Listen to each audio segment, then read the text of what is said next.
नमस्कार दोस्तों आज हम बात करेंगे कि एनएसएसओ के डेटा सेट को कैसे स्टेटा के थ्रू एक्सट्रैक्ट किया जाता है। दोस्तों एनएसएसओ का डेटा सेट या एएसआई, आईएचडीएस या ऐसे जो सिमिलर डेटा सेट होते हैं वो मोस्टली टेक्स्ट फाइल के अंदर उपलब्ध कराए जाते हैं। मतलब ये एक तरह से नोटपैड के अंदर खोला जा सकता है, लेकिन इसको डायरेक्टली एक्सेल या फिर किसी सॉफ्टवेयर के अंदर नहीं खोला जा सकता। इसको खोलने के लिए आपको कुछ पर्टिकुलर टेक्निक्स का यूज़ करना पड़ेगा और कुछ पर्टिकुलर सॉफ्टवेयर का यूज़ करना पड़ेगा, जिसके थ्रू ही आप इस डेटा सेट को एक्सट्रैक्ट करके यूज़ कर पाएंगे। एनएसएसओ ये डेटा सेट टेक्स्ट फॉर्मेट के अंदर उपलब्ध कराता है, जिसको आप डायरेक्टली सिर्फ नोटपैड के अंदर ही खोल सकते हो। इसके अलावा अगर आपको किसी और सॉफ्टवेयर के अंदर खोलना है तो इसके लिए कुछ प्रोग्रामिंग करना पड़ेगा या कुछ कोड्स रन करने पड़ेंगे, उसके थ्रू ही आप इस डेटा को एक्सट्रैक्ट कर सकते हो। अगर आप इस डेटा को डायरेक्टली नोटपैड के अंदर खोलते हो सकता है कंप्यूटर भी क्रैश हो जाए।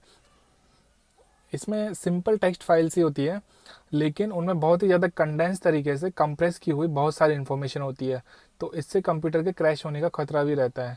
तो इस फाइल्स को आपको जब तक पॉसिबल हो नोटपैड के अंदर नहीं खोलना है, इनको आपको स्टेटा, एसपीएसएस या किसी सॉफ्टवेयर के थ्रू ही खोलना है। आज इस वीडियो के अंदर हम आपको बताएंगे कि कैसे एनएसएसओ की जो टेक्स्ट फाइल होती है उनको स्टेटा के अंदर ओपन किया जाता है।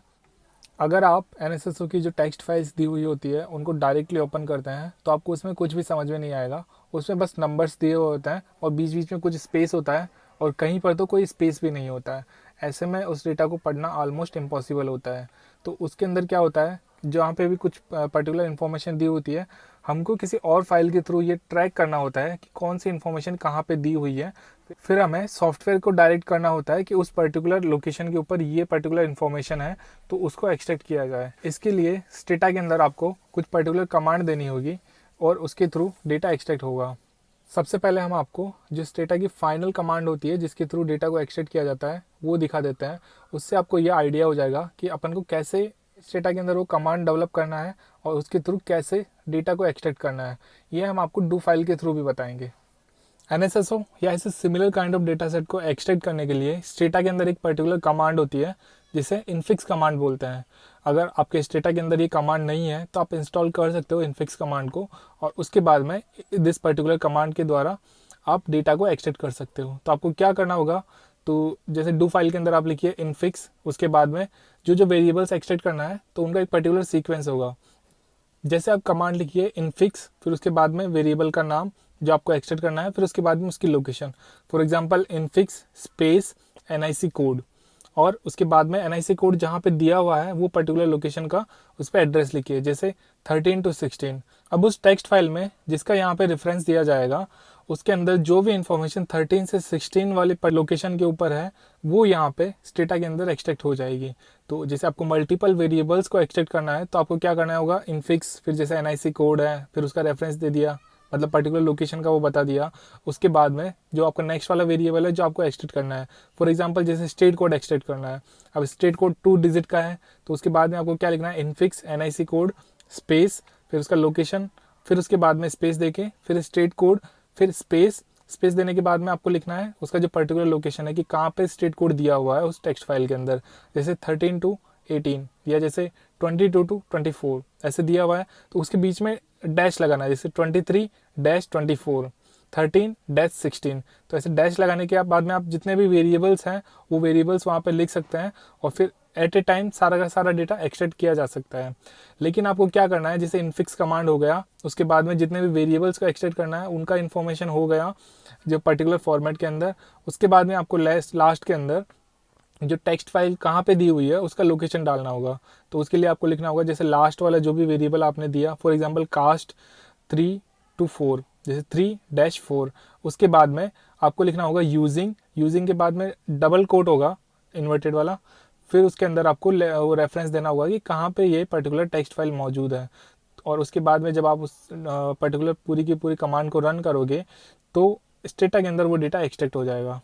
इस तरह से डेटा एक्सट्रैक्ट हो जाएगा, लेकिन आपको डेटा एक्सट्रैक्ट करते टाइम पे कुछ चीज़ों का सावधानी रखना पड़ेगा। जैसे जितने भी वेरिएबल्स के नाम दिए हुए हैं आपने इनफिक्स कमांड के अंदर, मतलब जिन जिन वेरिएबल्स को एक्सट्रैक्ट करना है और उनका आपने नाम और लोकेशन इनफिक्स कमांड में दिया है, तो वो नाम रिपीट नहीं होना चाहिए। जैसे 2 जगह पर एनआईसी कोड नहीं होना चाहिए, या एक हर नाम आना यूनिक होना चाहिए, और उसके अलावा किसी भी नाम के अंदर कोई स्पेशल कैरेक्टर नहीं होना चाहिए। आप सिर्फ उसके अंदर कैरेक्टर लिख सकते हैं, कोई स्पेशल कैरेक्टर होगा तो उसमें एरर आ जाएगा।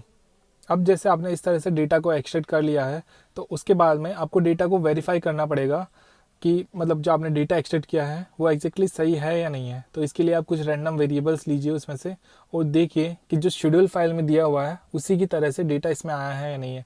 फॉर एग्जांपल जैसे जेंडर का इन्फॉर्मेशन है तो वो होगा 1 2 और समटाइम 1 2 3। तो अगर 1 2 3 से ज़्यादा आ रहा है या सिर्फ 1 ही आ रहा है तो डेटा के अंदर कुछ प्रॉब्लम है। आप शेड्यूल फाइल के अंदर देखिए कि जेंडर के लिए कितने कोड्स दिए हुए हैं, 1 2 3 है या 1 2 है या कोई और कोड है, वो चीज़ देखिए, फिर वो यहाँ पे मैच कीजिए। फिर अगर वो मैच हो जाती है तो उसके बाद में आप देखिए कि जो आपने इससे स्टैटिस्टिक निकाला है वो रिपोर्ट से मैच हो रहा है या नहीं हो रहा। अगर मैच नहीं हो रहा है तो एक्सट्रैक्टेड डेटा के अंदर कुछ ना कुछ प्रॉब्लम है, तो फिर आपको डेटा को दोबारा एक्सट्रैक्ट करना पड़ेगा। यहाँ पर आपको एक डाउट होगा कि जो इनफिक्स कमांड के अंदर वेरिएबल के नाम दिए हुए हैं और उनके सामने जो उनका लोकेशन दिया हुआ है वो आपको कहाँ से पता चलेगा। तो इसके लिए आपको जो डेटा के साथ में लेआउट फाइल आई है, मोस्टली ये एक्सेल फाइल होती है, उस फाइल को देखना होगा।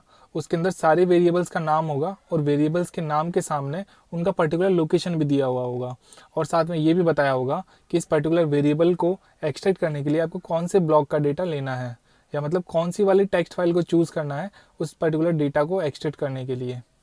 अब आपको इनफिक्स कमांड लिखना है और उसके बाद में लेआउट फाइल से देख के वेरिएबल का नाम लिखना है और उसकी लोकेशन लिखना है। फिर स्पेस देख के नेक्स्ट वाला वेरिएबल और उसका लोकेशन, लोकेशन के बीच में सिर्फ डैश का यूज़ कीजिए। अब लेआउट फाइल देखने के बाद में आपके दिमाग में एक दूसरा डाउट होगा कि वेरिएबल्स के जो नाम दिए हुए हैं लेआउट फाइल में, क्या हमें वही एग्जैक्टली नाम यूज़ करने हैं एक्सट्रैक्ट करते टाइम पे। ऐसा कुछ नहीं है, आप अपनी मन से कोई भी नाम दे सकते हैं। वहाँ पे कुछ नाम दिया हुआ है तो आपसे सिमिलर वाला कोई और नाम भी दे सकते हैं अपने कंफर्ट के हिसाब से। और इवन आप कोई पर्टिकुलर कोड वाले नाम भी यूज़ कर सकते हैं, जैसे x1 x2 x3 like that. ये आपके ऊपर पूरा डिपेंडेंट है कि आप किस तरह से उसके नाम को यूज़ करना चाहते हैं, या आपके कंफर्ट के ऊपर डिपेंड करता है। और लास्ट में ये एडवाइजेबल है कि आप जब भी डेटा को एक्सट्रैक्ट करें इस डेटा के through, most of the time आपको डू फाइल का यूज़ करना है। अगर आप डू फाइल का यूज़ किए बिना डेटा को एक्सट्रैक्ट करते हैं तो हो सकता है आपको कई बार मैनुअली वापस पूरी की पूरी कमांड लिखना पड़े।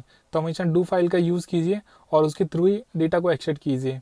अगर आपको कोई और डाउट है तो कमेंट बॉक्स में बताइए।